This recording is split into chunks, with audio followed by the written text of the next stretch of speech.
minas dracônicas. Aquilo tinha de ser um sonho. O calor tomava a região rochosa com uma intensidade ofuscante, enquanto criaturas pulmonadas de pele escamosa e sangue frio, munidas de chicote de couro trançado, vigiava o grupo composto em sua maioria por anões escravos. Cada anão tinha pele tatuada e barba ensopada de suor e sujeira, o corpo cheio de calos, ferida em carne viva e trapos encardidos cobertos de rasgos, poeira e manchas de sangue. A luz incandescente dos lampiões presos na parede incomodava a visão.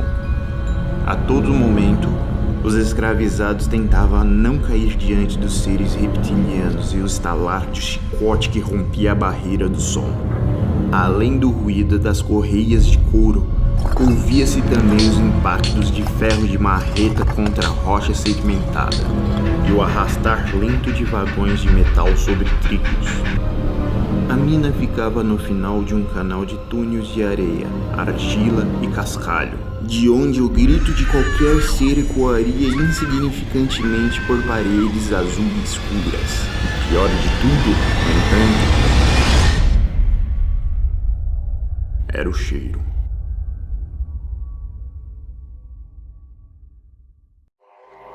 Regiões vulcânicas já são grandes reservatórios de sódio, potássio e enxofre. Naquelas minas, porém, o cheiro ambiente se unia ao forte odor de ácido úrico, da tóxica urina de seres monstruosos implacavelmente carnívoros. Tais condições, aliada ao calor excessivo que reduzia a umidade ambiente, dava aos escravos a sensação de trabalhar dentro de um gigante fosso vulcânico. Já os seres reptilianos não se pareciam se incomodar. Seu líder dracônico, uma criatura humanoide imensa e de traços demoníacos, se mantinha de pé em uma elevação rochosa e observava, com a língua para fora, o trabalho imposto aos dominados. Vestia um elmo oval com 3 chifres, retirado de um morto em batalha, e uma cota de malha com a mesma origem infeliz. A pele de escamas sobrepostas varia de um tom translúcido ao redor do corpo escuro. A face monstruosa apresentava olhos de pupila amarelada, e a juba negra no couro cabeludo era trançado com adereço semelhante a cordas. Sob uma narina avermelhada, da mesma cor da língua, um pequeno osso pontudo se projetava no queixo. Era nesse ser que a atenção de Derek se concentrava. Localizado no meio do grupo mais forte, composto de poucos humanos sedentos, que ainda assim era mais resistente do que os anões destruídos, Derek acreditava que tudo aquilo tinha de ser um devaneio do qual ficava cada vez mais difícil de acreditar. Não conhecia os seres nem a região em que estava. O cabelo, antes raspado, se apresentava cheio, sujo e empapado, caindo pela face marcado pela barba grossa. Era um homem forte de 27 anos, treinado para a guerra pela elite do exército dos Estados Unidos da América, mas que chegara ali sem opção de luta. Já chegara naquela dimensão como escravo. Na realidade em que se encontrava, lembrava-se apenas de ter acordado em meio a pessoas que nunca vira, cercado por seres que não deveria existir. E então, as lembranças se uniam a algemas, cordas, mordaças, lâminas, couros trançados, marretas, minas e escravidão. Não sabia quantos dias repetia o trabalho forçado nas minas. Acordava com chute no estômago. Era escoltado sob o fustigar dos chicotes e espadas com lâminas farpadas, e marretava por horas infinitas as carcaças de criaturas que lembravam répteis colossais, com o intuito de lhes arrancar as garras, os chifres e os dentes. Em determinado momento, os dracônicos atiravam no chão uma ração preparada à base de peixe, incitando os humanos a se digladiarem pela comida espalhada. Ao fim dos trabalhos, com o corpo dolorido e os ossos parecendo areia, Derek se ajeitava em um canto, cansado demais até para tentar se comunicar. Então fechava os olhos e esperava o retorno dos sonhos fantásticos em que interagia com outras pessoas como ele, em outra realidade. Algumas poucas vezes tentou se comunicar com os outros, mas eram pessoas de origem em idiomas diferentes.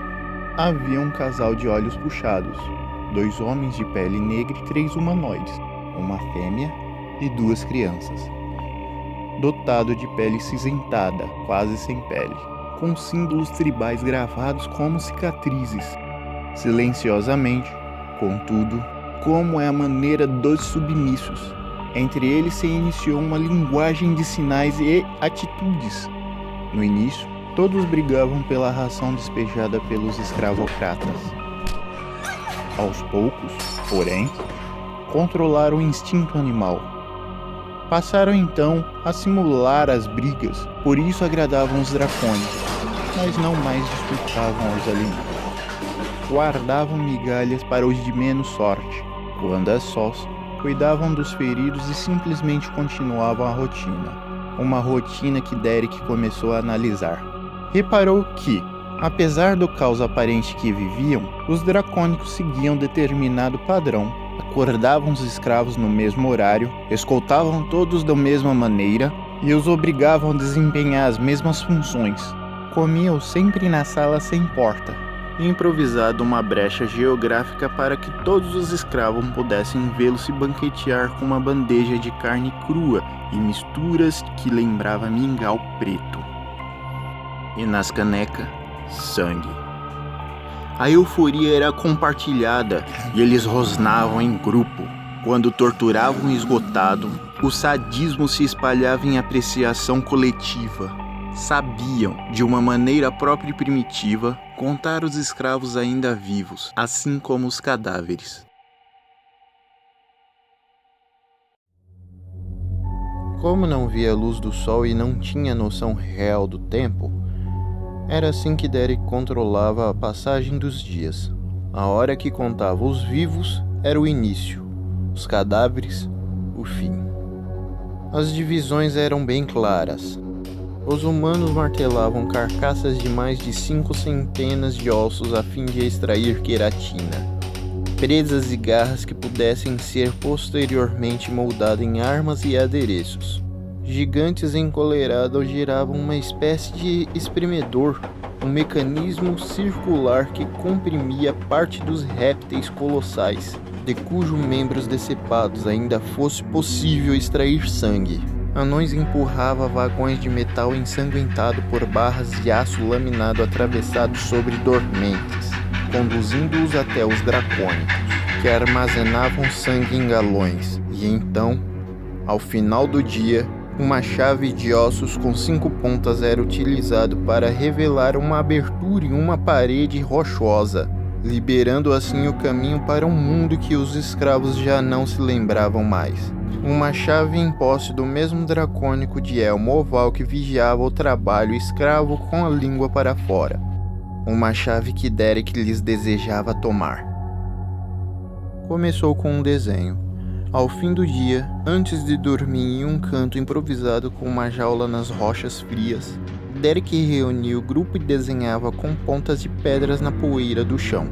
Uma vez, escreveu seu nome e ilustrou um mapa com estrelas e um planeta de uma única lua, a qual deu o nome Terra. Aos poucos, os outros começaram a desenhar também. Os homens de olhos puxados desenharam uma ilha para demonstrar de onde vieram. Mas os ideogramas de seu idioma não faziam sentido para os outros. Derek riscou no sol uma bandeira com um grande sol no centro, mas o casal não pareceu reconhecê-la.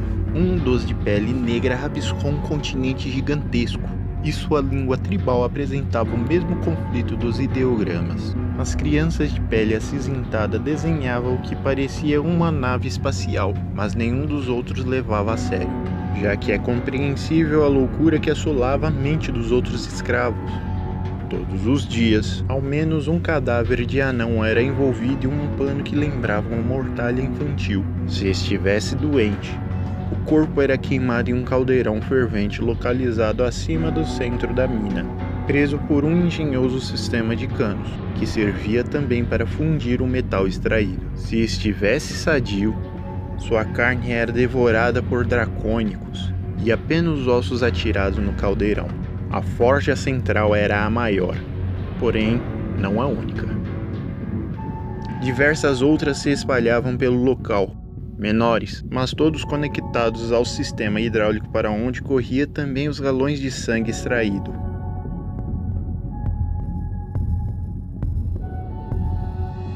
Quase todos os dias novos condenados eram trazidos, a maioria de raça anã. Uma vez trouxeram uma raça que lembrava gnomos, mas não durou um dia. Em outra, um casal humano, mas os dracônicos rasgaram a roupa da mulher e ameaçaram devorá-la, provocando uma reação trágica por parte do rapaz, que culminou com a morte de ambos. Depois chegaram os gigantes, talvez adolescentes para o padrão daqueles seres, de quase 3 metros de altura.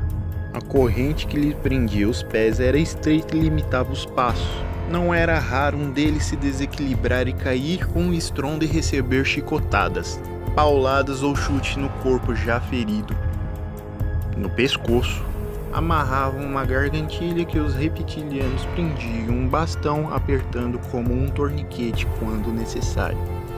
O mesmo acontecia com os seres de pele acinzentada, que não era daquela raça, mas padecia do mesmo destino que dos gigantes. Garri! Garri! Garri! Gritavam eles para os punidos. No início, Derek associou a ideia de levantar-se. Aos poucos, contudo, percebeu que os dracônicos gostavam quando, ainda que abatidos, os escravos se erguiam e seguiam seu trabalho sem reclamar. De uma maneira distorcida, eles respeitavam isso. Então Derek associou Garri a resistir.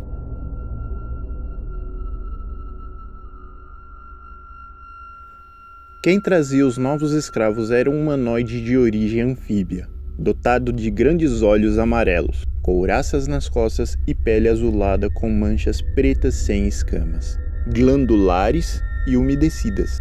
Eram baixos e carregavam pequenos machados de pedras lascadas. De vez em quando, estalavam a língua no ar, abocanhando moscas varigeiras de cores metálicas ou outros insetos em abundância no propício ambiente fúnebre. "Qual é o seu nome?" perguntou Derek certa vez a uma das crianças de pele cinzenta que afirmava ter vindo do espaço, complementando com gesto o que o idioma não transmitia. Se fosse humano, o ser curioso teria algo em torno dos 14 anos. O menino tentou pronunciar o próprio nome, e sua maneira de falar lembrava palavras unidas em um assovio. Quartz foi o que Derek compreendeu após a terceira tentativa. Então escreveu no chão com uma ponta de pedra: Catar. Seguindo o mesmo procedimento, descobriu o nome da outra criança e o interpretou como Ono. A fêmea era Ogará. Futuramente também compreendeu que o ser mais alto e mais forte, que os dracônicos faziam carregar o corpo e sacos ao lado de gigantes, era o líder daquela raça, uma raça sem identidade. O que era impossível de se ignorar era a palavra que todos repetiam e que, a princípio, ele não conseguia compreender: Vega. Ao pronunciar tal nome, os três pareciam experimentar certa satisfação, que, somado entre eles, talvez chegasse a completar um sorriso inteiro. No início, ele achou que fosse o nome do humanoide adulto. Catar, todavia, lhe ensinou que não, e então apontou para o desenho de Derek com o nome Terra. Acrescentou um satélite e apontou com uma pedra. Derek compreendeu. Apagou o nome Terra e escreveu Vega. "E quem é aquele?" perguntou ele, se referindo ao mais velho, preso na cela com os gigantes. "Adros", repetiu Catar a Derek todas as vezes que fora preciso. Ele escreveu Adros. As crianças achavam curioso duas características do humano: os pelos no corpo, principalmente a barba. Para eles era algo inteiramente exótico, e os movimentos da sobrancelha acompanhando determinadas reações. Derek gostava de vê-los rir, ainda que fosse dele. Um dos dracônicos veio até a jaula e golpeou as barras, ordenando em sua língua primitiva: Xandar, Xandar. Poucas coisas se aprendia naquela mina. Uma delas era aquela expressão. Era uma ordem para os escravos se calarem e submeterem à força dominante. Xandar, Doki! Derek e os meninos se encolheram em seu canto e obedeceram. Doki era como eles chamavam as crianças. Urai, Urai! Repetiu Derek uma voz trêmula. Aquela expressão era citada cada vez que um dracônico vencia outro em um jogo bruto de força ou demonstrava maior dominação na tortura de um escravo. Apontava para ele e denominava Ohurai. Derek associava o termo a maioral. Assim, quando precisava demonstrar humildade, abaixava a cabeça e usava com o carrasco em questão, abrandando infração. O dracônico pareceu gostar e se afastou, satisfeito. A voz bestial, porém, ecoou ângulos distorcidos da mente de Derek, avivando sentimentos que ele nem mesmo sabia haver dentro de si. Mas havia. E se acumulava cada dia em contagem regressiva, feito uma bomba relógio, prestes a explodir.